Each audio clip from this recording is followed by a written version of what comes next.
Welcome to Of Dust and Divinity, a place where we ask big questions of small things as we gather around the table with makers, thinkers, and doers. So grab your favorite drink, pull up a chair, and join us. All right. Yeah, we're on. We're here now. Here we are. Now we are actually here. Before we were only partially here, but now we are here. We are fully here. We are fully present. We are ready to start recording this. Hey, starting off, what are you drinking today? Oh, what am I drinking? Right here in this beautiful tumbler, I've got some Macallan 12 year. Ooh. Which is just, Those are words. I don't know what that means, but when you think of just like when you think of the common man trying to have a top shelf whiskey, you think of Macallan 12 year. And it does not disappoint. Ah, nice. Yeah. Yeah, it's very good. Sticking with the whiskey. Oh yeah. I love it. I love it. And what are you drinking? Well, in my glass I had it's gone. I drank most of it during our pre-show. Our not recording time. I had a port, not a Portugal port, a California tawny port. That I was sipping on and just sipped it all gone. So, well, if you did fill it up, it would be a fun conversation because port is pretty high percentage. It is. So that's why I didn't have a whole bunch of it, just a little bit. But anyway, hey, let's jump in here. Now, one of the things that I really appreciate, this is a little behind the scenes here, Kaben, is that typically on the day that we're going to record, you're always great at putting together some bullet points of stuff that we're going to talk about, like kind of curating our content for this particular episode. And we have our run sheet. I've got our run sheet in front of us of all the things that we want to cover. And I didn't tell you this, but I am going to completely throw that in the garbage right now because I didn't want to give you a heads up of where I wanted to go with this conversation today. And we're recording this in the month of April, and there are some big things that happened to you and to your family. Oh, you're putting me on the spot, Chris. You didn't know this was coming, but this is, I wanted this just to be off the moment, just in the moment, off the top of your head.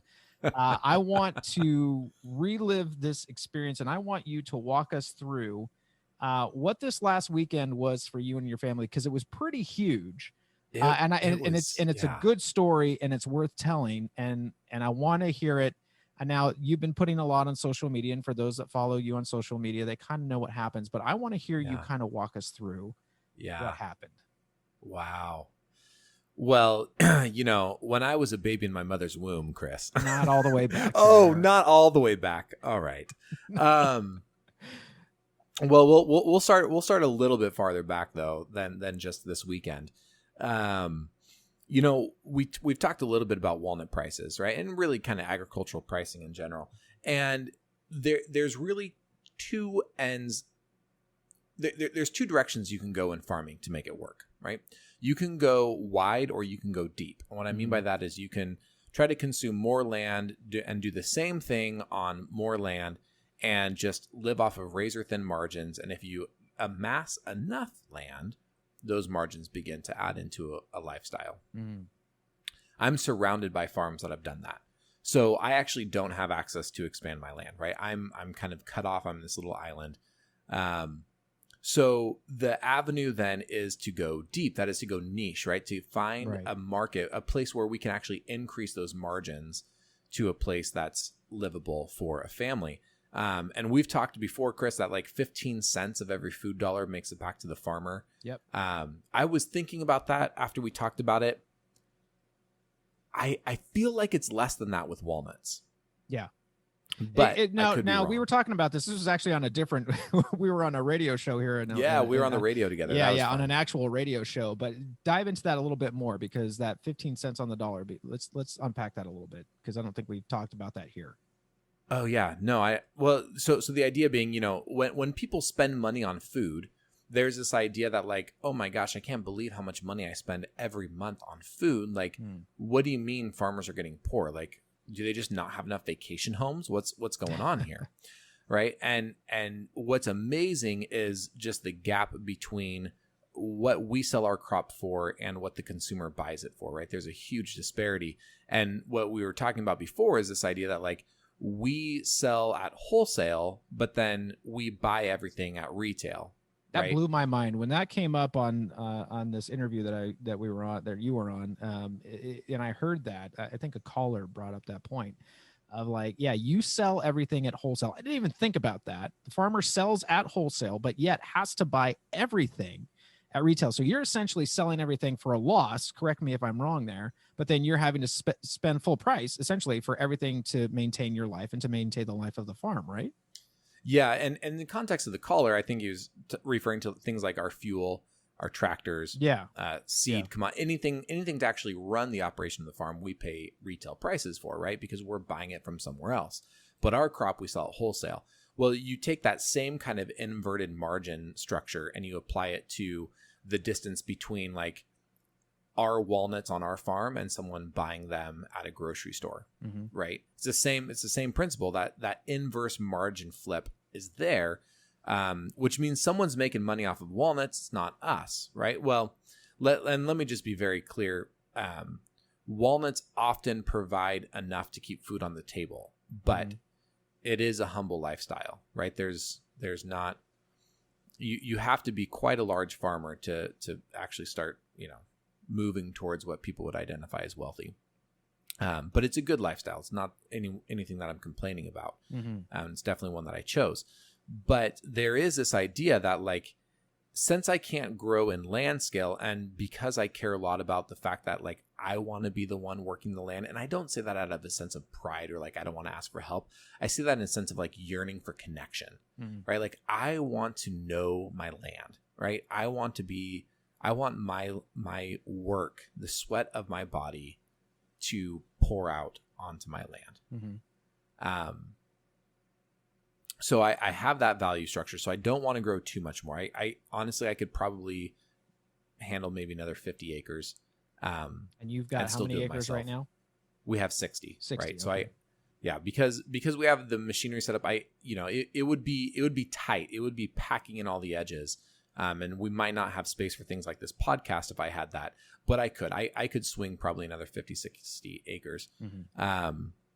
But in light of not being able to do that, I have to figure out how to make sure that more of the dollars from consumers ends up with us, right? Again, not because I'm greedy, but because I want to be able to make ends meet.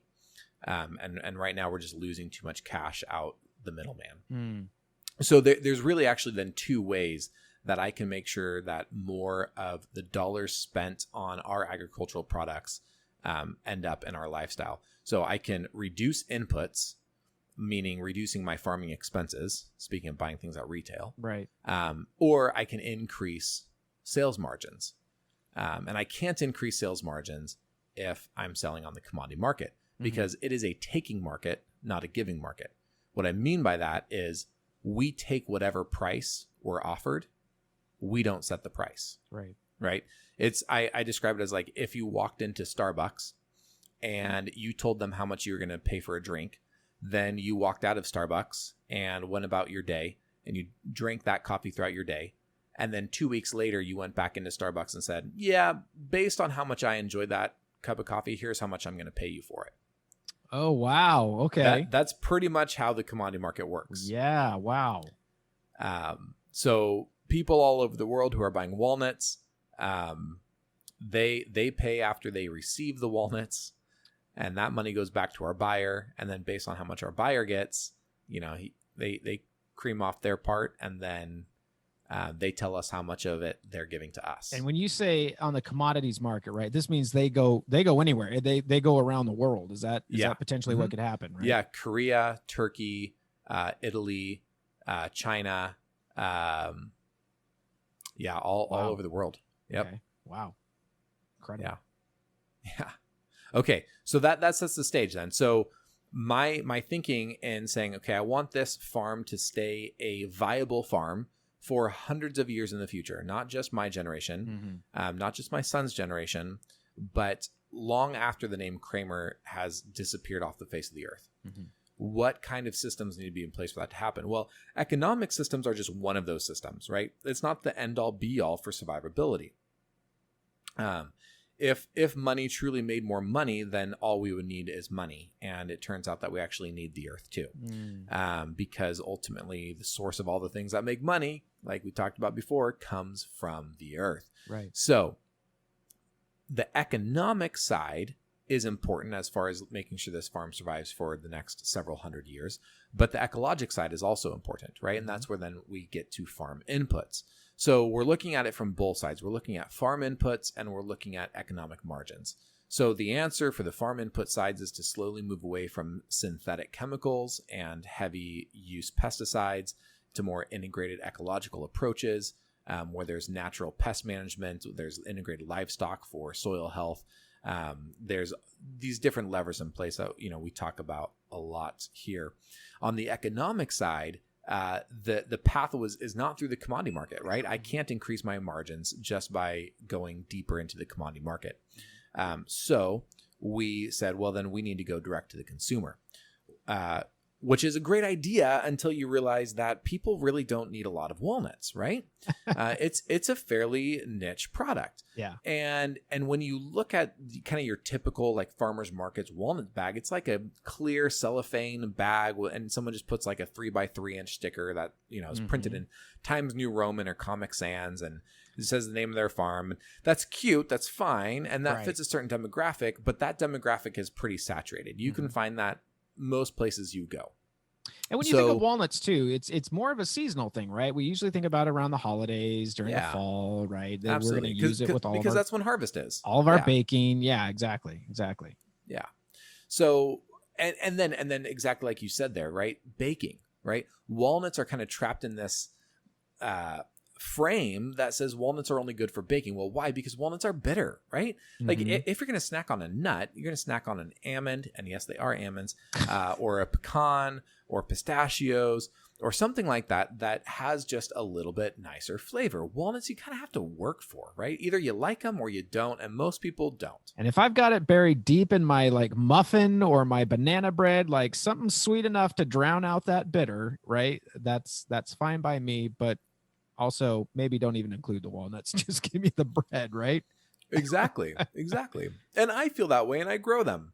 Right. So we kind of face this conundrum of like, in lots of other parts of the world, walnuts are more integrated into the cuisine, especially if you look at parts of the world that were dominated by Persian empires, because Persia is where walnut trees grow natively.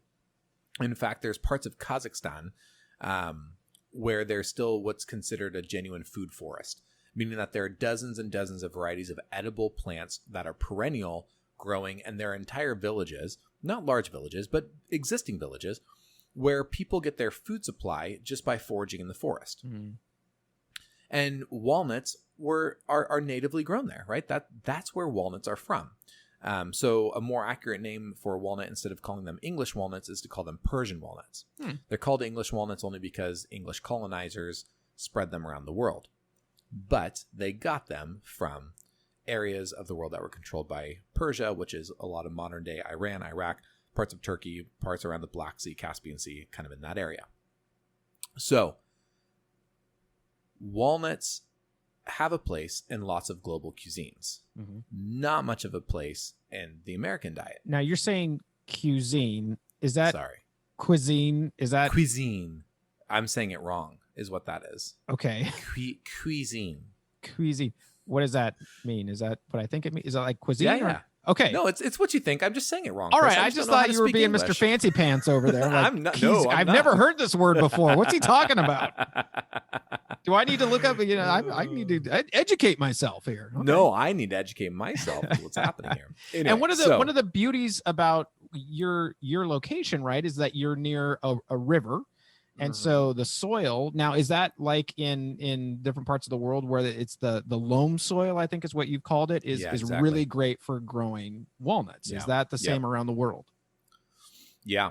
I mean, that is the same around the world. Yep, absolutely. Okay. So in places like the Ural Mountains, which stretch between the Black Sea and the Caspian Sea, there's a lot of alluvial deposits along the bases. And then you've got the rivers that dump into the sea. So you have a lot of that kind of existing soil structure that provides for walnuts to natively inhabit. Yeah. Got it. So where then is there a pathway for us to go direct to market with walnuts, right?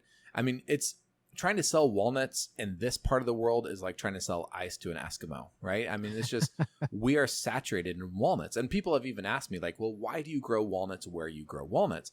My answer is always, well, why do they grow champagne in Champagne, France, right?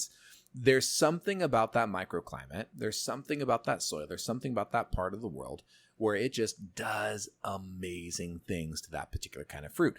And California walnuts are fantastic, genuinely, par none, right? I mean, it's a really good walnut. So, of course, we grow them. But we can't, we're too saturated here. We can't sell them direct to market nearby, right? We can't necessarily just drive to farmers markets here and sell them. So we had to have a different pathway on. So this is where sprouted walnuts come in. Here we go. Buckle up, everybody. Well, I don't know how much we need to get into about sprouted walnuts, but we can. But so suffice it to say, there's a difference because like when my wife tried some of your walnuts, and she's like, this is nothing like what I expected a walnut to be, because why? We always think that walnuts are bitter. Like I've had it. That's it. Like you said, that's why we cooked it with them. We put them in something to help kind of offset that bitterness, right? Yes. So now there's a different way. Yeah. Now there's a different way. So that way is sprouted. And sprouting the walnut. Yeah. So sprouting the walnut's a cool process. I don't think maybe we can go into it if we want to, but I realize that we're already going through time here. So we can skip over that. We can get people in the Patreon asking questions or jumping on social media and seeing. I've got highlights saved on our bio on Instagram. Yeah, really interesting the science behind it, and yeah, we can. It is go interesting more science to that later. But the idea is that if they're sprouted, actually the flavor is different. It's not as bitter. It's very buttery. It's quite actually delicious. It's nothing like you would expect a walnut to be. As I like to say, they're insatiably snackable. And something that I didn't know that I actually saw happen in front of my very own eyes is that you were at a radio station. We were a guest on a radio show, and I got to be there with you. And one of the hosts came in, and you had samples of them, and she said, "No, I can't. I appreciate it, but I'm allergic to walnuts." And I like you pushed back. Said, what's that? Said how? To which I then said, how allergic? Exactly. You said, and I was like, "Ooh, that was ballsy." The heck is this guy doing? And she's like, "Well," she's like, "I can basically," she's like, "My throat won't close up or anything, but I can tell instantly." Like she gets like a scratching, scratching feeling in her roof of her mouth or something like that. And then you said, "Yeah, that my wife is the same way." Yeah. That her tongue swells a little bit, it's not fatal. It's not anaphylactic necessarily, but there is an allergic reaction. And my wife, Jen, can eat sprouted walnuts with no reaction. In fact, she can tell within a matter of like 1 to 2 seconds if the walnut is sprouted or not sprouted, because that's how quickly her body responds to it. And she eats sprouted walnuts with no compulsion. I mean, she just like, if there's sprouted walnut, she'll just pop it. She'll eat it. Right. Because there's no reaction. Which is exactly what this person said. She said, I will tell probably the instant that it goes into my mouth whether this is going to, affect me or not. Yep. And so she was up for the challenge. And you weren't sure about it, but she was up for it. I was like, oh, no. You got a radio show to do now. I don't know if we want to like cause, distress and discomfort and all that. But she took it, and I'll tell you, it was she put it in her mouth, and there was about 10 seconds where she just tasted it, and she said, "No, I'm fine. I'm good. This is great. I can absolutely do this." I'm like, doggone, he knew. He knew. Impressive. It's crazy, and then I've had people on social media reach out saying that, it causes hives or other reactions. Typical walnuts, right? Right. Sprouted walnuts are good.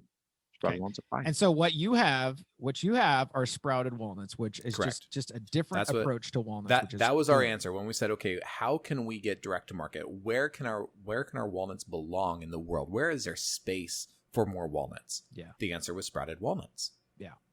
Okay. So, and the great thing about it, a lot of times with people, when they think about how to, they just candy the walnut, right? Their solution to covering up the bitterness of the walnut is to make it less healthy.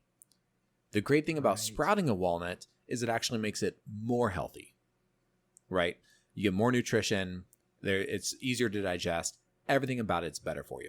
And So, a fantastic snack. I mean, it literally It really is. good for you, and it's filling. So you're not eating as many. You're not putting as much in your body, but yet you're still getting the nourishment and the being filled.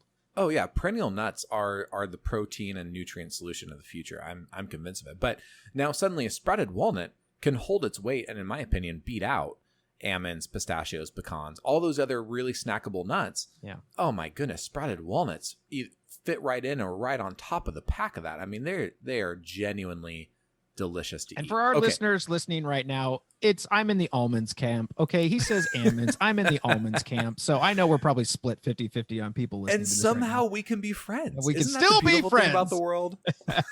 Okay. So give me to this. So Good backstory. So now we're going. Okay. So then that was the backstory. So then we created this amazing packaging. We worked with some fantastic designers and prints, and it took us about 4 months, and we finally had in our hands this package direct to market one. And then we're like, oh my gosh, we have to sell this thing now. Mm-hmm. Right now we know we have a good product that's amazingly healthy, well packaged, a lot of love and care put into it because we do it ourselves.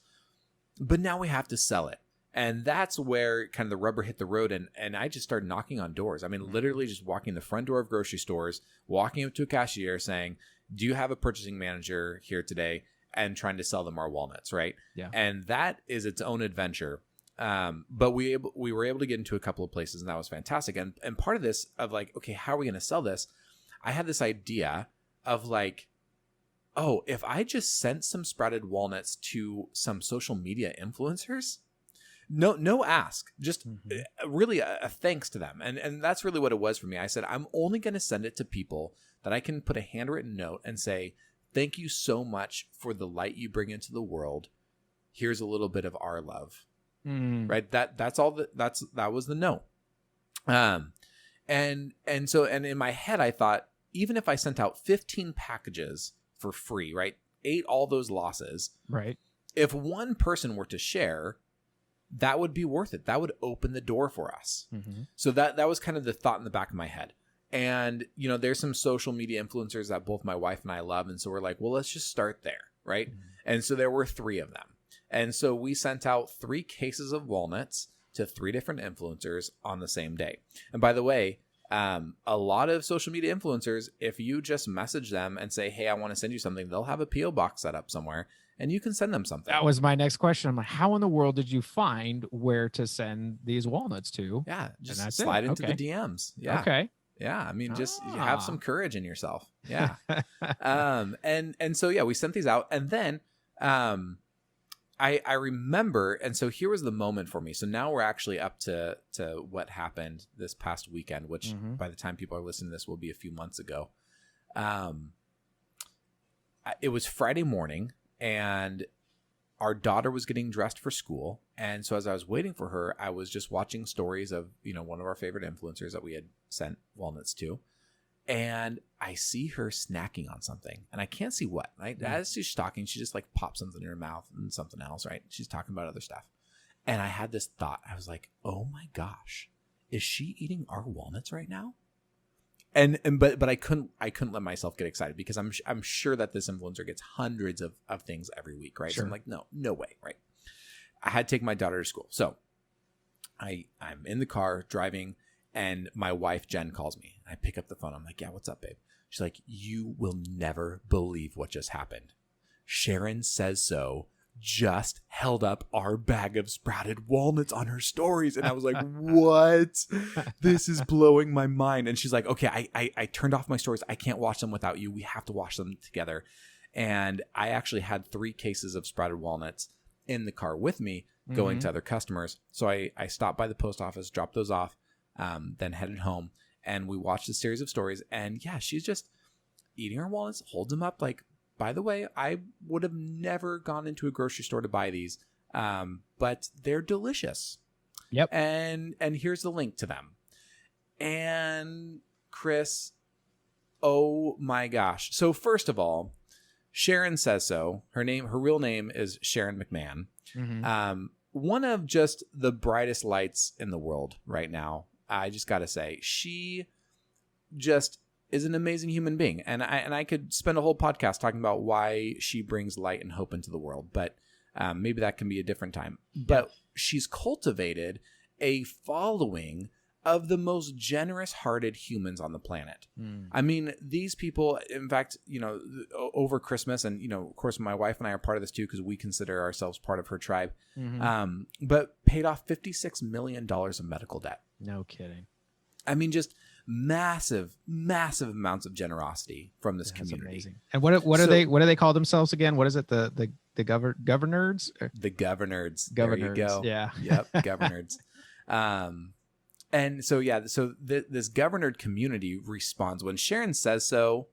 When Sharon says so, Governerds do so, right? So, yeah, Sharon said sprouted walnuts were delicious, and suddenly a whole bunch of people who hadn't thought about eating a walnut in the last 5 years were like, "I gotta have me some sprouted walnuts," and we were just incredibly overwhelmed with people's generosity and affection and support. Oh my word, like just the moments of just like tears and joy and giddy, like couldn't even get sentences out. Oh man, Chris, in our iPhones, when you try to go back on a screen, that it's in the top left corner of the screen. You got to click back. Yep. There were times throughout the day where we were getting so many notifications coming in of people ordering our walnuts that I couldn't even go back in the app. No without, kidding. Because the notification bar was just popping down. Wow. Like every 3 to 5 seconds. No kidding. Oh my gosh. So she shared that story right about noon on Friday, maybe 11:30 a.m. And by Saturday morning, we had 300 orders for walnuts. And I started, and by the way, before this point, we were sending 3 to 6 orders per week. Right. So in like 12 hours to get 300 orders, I mean, literally not just an order of magnitude, 2 orders of magnitude. Right. Blowing our minds. So I started just being like, Jen, can we even get enough of our crop back to do this? Are we going to make, are we okay? Yeah, because you've already sold off pretty much all of your crop, right? We had sold all of our crop to I mean, we'd only held back a few hundred pounds because I thought, I'm just going to try this little experiment thing, see if I can get any traction on it this year. And to take us back a little bit, because I don't think we've mentioned it yet on this particular episode, but you're saying you figured out that if you could do at least 5% direct to consumer, 95% goes to commodities or whatever. If you could do at least 5% direct to consumer, that would pretty much make up for that 95% that you would just sell off on the commodities market, right? Yeah. And of course it depends on the year, right? So some years commodity market's better than other years, but yeah, I mean, as a rule of thumb, somewhere between 5 and 10% of our crop direct to market because of so much lost in the margins there. Yeah. So then, but, and we were going on vacation. We were trying to get a spring break. And so we were trying to get away with the kids. We were doing 2 overnights at our favorite hotel, just an hour drives from home, because we want to let the kids swim. So we're like, okay, we're going to do that. Well, I mean, Saturday, it was just, my phone was just, it was blowing up. It was just so many moments where I was like, just responding with so much gratitude. Like, I cannot believe the generosity of these people. Like, this is changing everything. Like, I went from being like, people thinking I was a little bit crazy for trying this to suddenly being like, we have the makings of a real business on our hands. Like, we can do something with this that can actually set up the next 25, 30 years of our lives and set up our kids well and actually hand something down to generations because a group of people on the internet decided to be generous for one day. Yeah. Like, think about the power to change the world, right? Yeah. Just a group of people spread across the world and spread across the country just heard a suggestion and said, you know what? We're going to do something in the next 24 hours that's going to build a platform that will last for generations. It's so incredible to me. I've been watching this develop. The fact that, okay, so I've heard of Instagram and we've heard of influencers, right? We've heard that these people, get on and this is the first time that I've seen IRL, right? An actual, like, somebody said something, Sharon said so, and people did it. And I thought, would I do that? Like, if somebody said, go buy these walnuts, I'm like, I got to have them right now. And my wife, she looked at me and she's like, yes, if it was for the right thing, yes, you would absolutely do that. And I'm like, yeah, you're kind of right. I am sheeple at some point. But one of the things that I know that I'm thinking, and people are probably thinking, is wow, isn't it cool that there's this social media platform that just from a business perspective can literally change your life overnight? Like, Yeah. unbelievable. But two, Kaben, we want to hear some of the metrics. Tell me some of the metrics that were coming in here. All right. So there's some data people out there that want to know. All right. How many likes did you get? How many stories did you, how many Right. people signed up for this? Right. You shared with me some of like our account Yeah. grew to this big and we've got some of these likes. Like, let's Yeah. be honest, it's about the likes sometimes. and as an Enneagram 3, as someone who's driven by affirmation and applause, there have been multiple times in those 4 days where I have had to like consciously put my phone face down, take deep breaths, and say, this is not about me. This is not about me.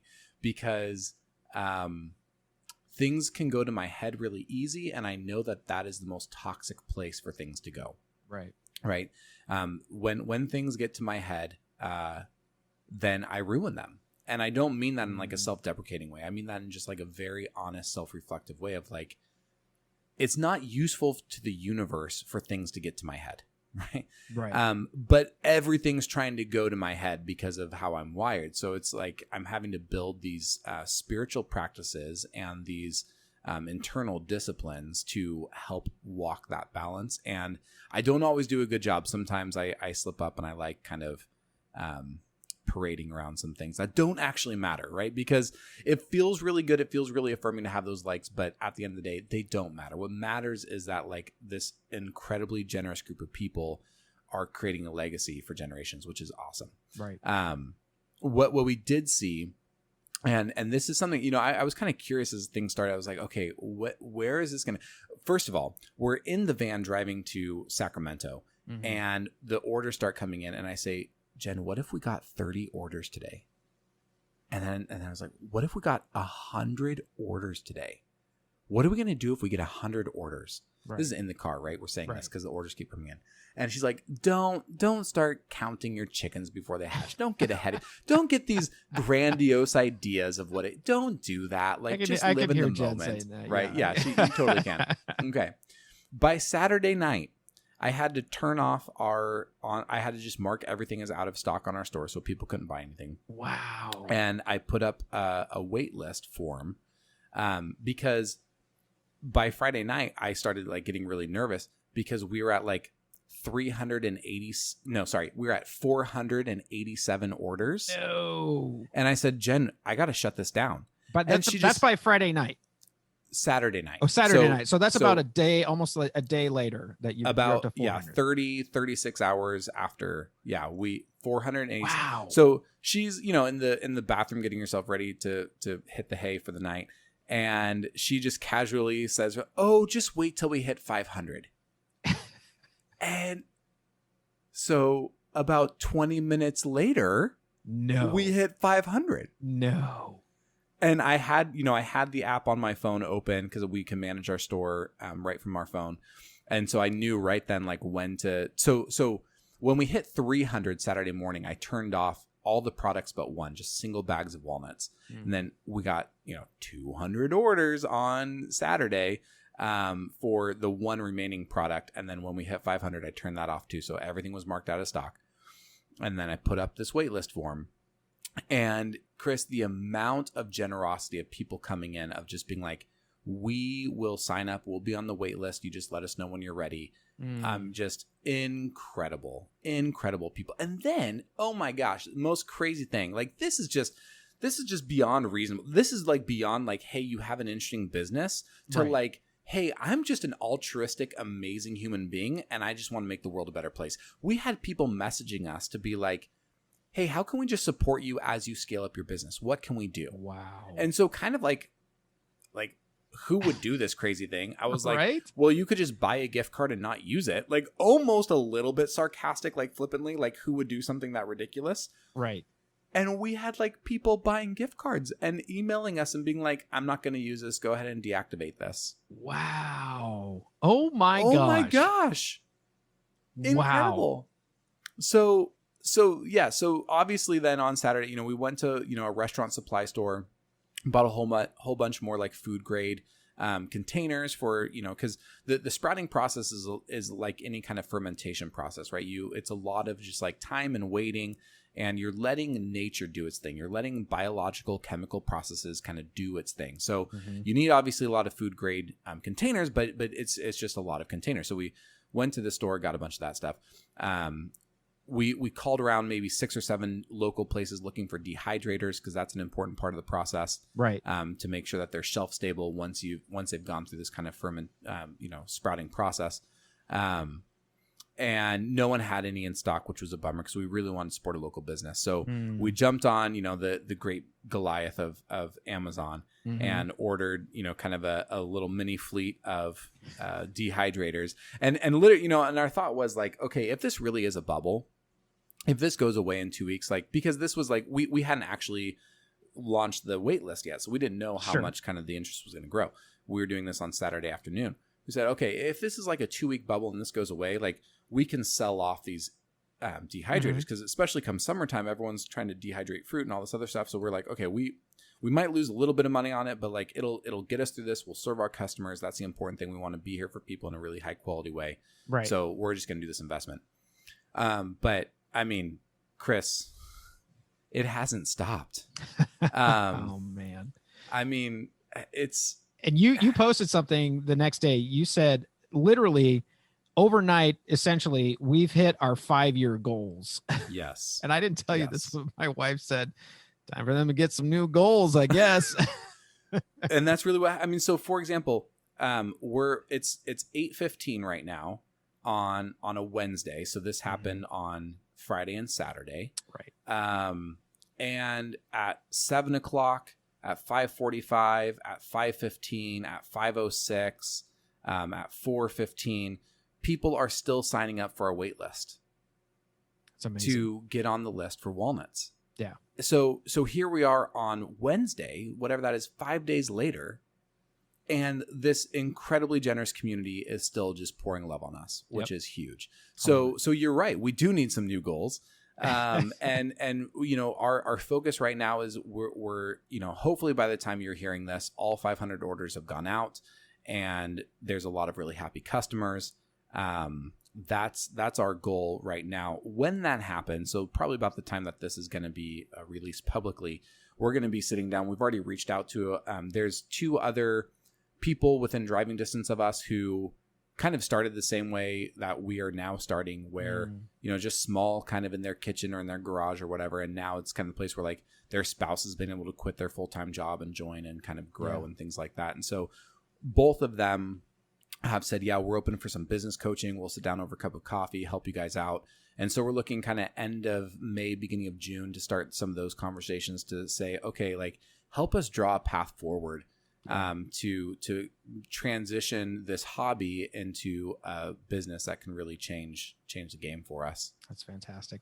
Yeah. That is awesome. So yeah, that's one thing that has changed since I saw you last week is there is now a bank of dehydrators behind you. So there's a low grade hum coming from your end of the microphone. That's those dehydrators are working overtime right now, which is awesome. Yes, they are. Which we actually realized that this circuit in our house can't support all of them at once. I was going to ask you about that earlier. I'm like, do you have those like extension cords coming from all? Yeah, there's an extension cord.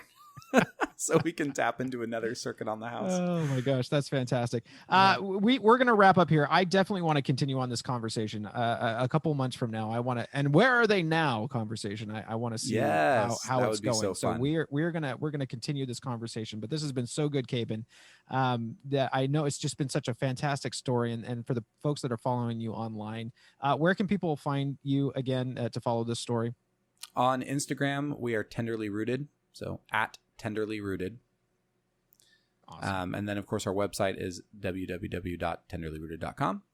And those are the 2 best places to connect. That's fantastic. So when you got a hankering for some sprouted walnuts, when you're listening to this right now, that's where you can go and order those. Hopefully there won't be a wait list by then, but even there is, be generous, be kind, be patient, and let's revolutionize the mentality. I mean, walnuts are a fantastic snack food, right? That's kind of good. Like, let's change that narrative. One bag of sprouted walnuts at a time. That's so good. That's so good. Hey, I want to end this conversation. Now, you got a lot of encouraging messages over this weekend, and I know I'm kind of calling this out of the blue, so if you don't have the exact wording, that's fine.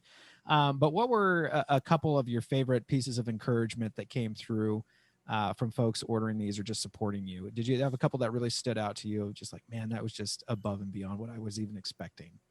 Yeah, there were many. Yeah. I mean, so okay, all right. I'll give you just another metric here, just for kind of sense of like the many. Last week, 7 days ago, when we were last on, we were lucky to get maybe 60, 80 people to view one of our Instagram stories. I felt like I was doing something good if we had 100 people view one of our Instagram stories. Right. We're right now, we're getting like averaging somewhere between 3,000 and 3,500 people viewing our Instagram stories. So every time, we're posting a question box or something else, I mean, literally hundreds and hundreds and hundreds of responses from people. Some of them will aggregate the numbers at the top. So it'll be like, 1,027 people responded. It's like people, not only are they engaging, viewing our stories, but right. then they're engaging us. Yeah. They're reaching out for conversation, and people have just the most insightful, wise things to say. So, I have people like sending me links to like how to do IG live TV or IGTVs, how to do reels, how to use these kinds of filters people are literally helping us because they just want us to be more successful. So that's one kind of vein of like, oh my gosh, people are willing to do that. Like, why would you go out of your way to help? You don't know me. Like, right. And yet your kindness to me is overwhelming. Like, they're rooting for you. Like, people they're rooting for us. They see a good story and they're rooting for that story. I love it. Absolutely. And then other people are just like, hey, we know you're overwhelmed. Take your time. Like, we're just excited to support you. Like, if we don't get our walnuts for a month, that's totally fine. Like, we're behind you. And that's like its own weight off our shoulders, right? Because like the only thing that will like cause a business, like the same thing that will cause a business to grow quickly will cause it to collapse quickly, right? So a lot of interest up front. Well, then if people start getting frustrated, a cheering crowd turns to a mob pretty fast. Yeah. So that was kind of one of those existential moments of like, oh my gosh, are we ruining ourselves by having this much? And people are just so generous, so generous. It's like, no, take your time. We get that this kind of came at you from left field. Like, you just do your thing, grow your business. We're here. We will buy your walnuts whenever they're ready. And I'm like, who does that? I wouldn't say that. Like, if McDonald's was like, oh, by the way, like, we just don't have this in order because we didn't expect this many people to walk through the door, I'd be like, well, what kind of business are you running? Right. Yeah. But like, that's not the response we're getting. We're just getting generosity after generosity. And then people have just been really sweet and kind to our family personally. Right. Just, because in our stories, we talk a lot more about than just spread walnuts, stuff we talk about here on the podcast. And of course, if you're listening to this podcast, there's a lot more to us than just walnuts. And that comes out in stories, and people are loving that too. And so that's just really encouraging. Really feel like we're finding our tribe. One thing that I want to encourage you to, because I know this is good for your personality type, but I really have noticed that in your stories and what you're doing is you and it's part of this community. I can tell is that you're paying it forward, right? So there's this idea of like, hey, like, we're so honored that you're following us. Here's some other people that are doing some great work too. Here's where you can find them, in this instance on Instagram. Well, because Chris, I feel like I shouldn't be the one getting this attention. Genuinely. I'm like, oh, if you're interested in this, actually, this person's about 10 times smarter than me and has been doing it for about 10 times longer. Like, why are you listening to me right now when you could be listening to them? Yeah, it really goes into the idea that this is a community, this is a village, this is this interdependent network, this ecosystem, right, of people working together. Like, you've got people supporting you, and you're supporting others, and it kind of goes around in this kind of beautiful, circle, and it's really awesome to see. So it's just been so awesome to see what's been happening. And you and I have been texting throughout, the weekend and the week, and just like, oh my gosh, and what's happening. And, got to see your sweet family over the weekend for the first time in a while. So just to hear that kind of in the midst of all that, it was really exciting to see that energy and to see that buzz going on. And so we are excited that this is going to continue. And like I said, I do want to do a follow-up in a couple of months just to see where we're at and keep folks updated on this story, because it is a story worth telling. And I'm just going to, you're probably not asking for it, but I'm going to slow clap you out. Oh, no. I'm going to slow clap you out.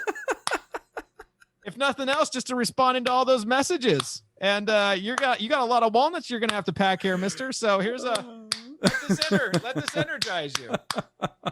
Well done. Man. Well done, Kramer family. So Thank you, good. Chris. Thank you for sharing your story with us, though. I appreciate it, and we're definitely excited to hear how this is going to develop. It's gonna be real good. Until next time. Until next time. Roll the closing credits. And that's our show. If this conversation was meaningful to you like it was to us, leave a rating and review so that more people just like us can discover this podcast and join the conversation themselves. Thank you for listening. This has been such a fun conversation, and we'd love for you to join the conversation too. But hey, you've heard enough of our voices. For show notes or to connect with this community of seekers, visit us online at ofdustanddivinity.com. Partner with us on Patreon and get access to exclusive content, merch, and hidden perks. Go to patreon.com/ofdustanddivinity. Join our Facebook group, Of Dust and Divinity Podcast Community, and engage with us on Instagram at ofdust_and_divinity. As you go through your day, remember these words of Rainer Maria Rilke. Be patient toward all that is unsolved in your heart, and try to love the questions themselves. Do not seek the answers which cannot be given to you, for you would not be able to live them. And the point is to live everything. Live the questions now.